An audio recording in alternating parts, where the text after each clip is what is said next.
ഇന്ന് നമ്മൾ ഉണ്ടാക്കാൻ പോകുന്നത് പരിപ്പ് മുരിങ്ങയിലക്കറിയാണ്. അത് ഉണ്ടാക്കുന്നത് എങ്ങനെയെന്ന് നോക്കാം. അതിന് വേണ്ട ഇൻഗ്രീഡിയൻസ് എന്തെല്ലാം എന്ന് നോക്കാം. 3/4 കപ്പ് പരിപ്പ് വേവിച്ച് വെച്ചിരിക്കുന്നതാണിത്. മുരിങ്ങയില 1 കപ്പ് മുരിങ്ങയിലയാണ് എടുത്തിരിക്കുന്നത്. അത് കഴുകി വൃത്തിയാക്കി വെച്ചിരിക്കുന്നതാണ്. അതിന് അരയ്ക്കാൻ വേണ്ട സാധനങ്ങൾ: തേങ്ങ, മഞ്ഞൾപ്പൊടി, ജീരകം, ചുവന്നുള്ളി, 3-4 പച്ചമുളക്, 2 വെളുത്തുള്ളി. ഇത്രയും സാധനങ്ങളാണ് അരയ്ക്കാൻ വേണ്ടിയത്. ഉപ്പ് ആവശ്യത്തിന്. കടുക് താളിക്കുന്നത് നെയ്യിലാണ്. അതിന് 2-3 ടേബിൾ സ്പൂൺ നെയ്യ് എടുക്കുക.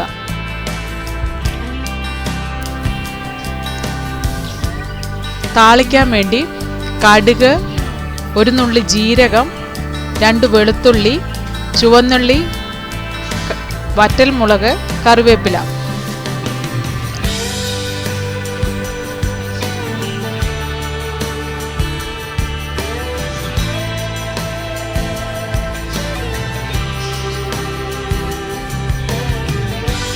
അതിനെ ഉണ്ടാക്കുന്നത് എങ്ങനെയെന്ന് നോക്കാം. പരിപ്പും മുരിങ്ങയിലയും ചേർത്ത് നല്ലതായിട്ട് വേവിക്കുക. അതിലേക്ക് അരച്ചു വെച്ചിരിക്കുന്ന തേങ്ങാക്കൂട്ട് ചേർത്ത് നല്ലതായിട്ട് വെന്തെടുക്കണം.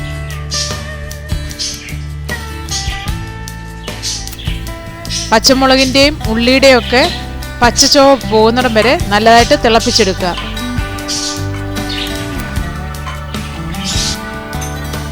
കടുക് താളിക്കാം. അതിന് എടുത്തു വെച്ചിരിക്കുന്ന നെയ്യ് അതിലേക്ക്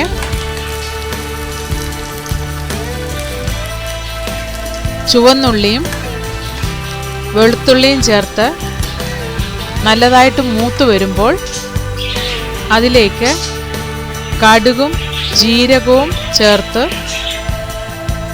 അതും പൊട്ടി വരുമ്പോൾ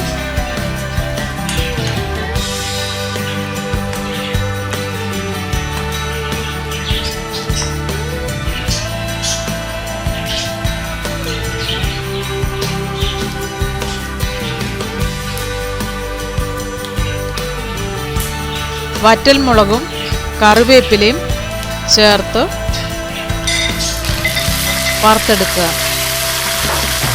ഇത്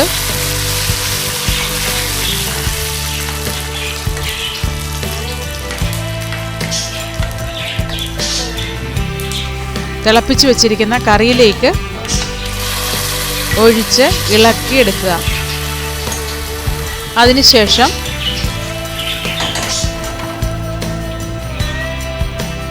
നമുക്ക് കറി ഒരു സെർവിങ് പ്ലേറ്റിലേക്ക് മാറ്റാം.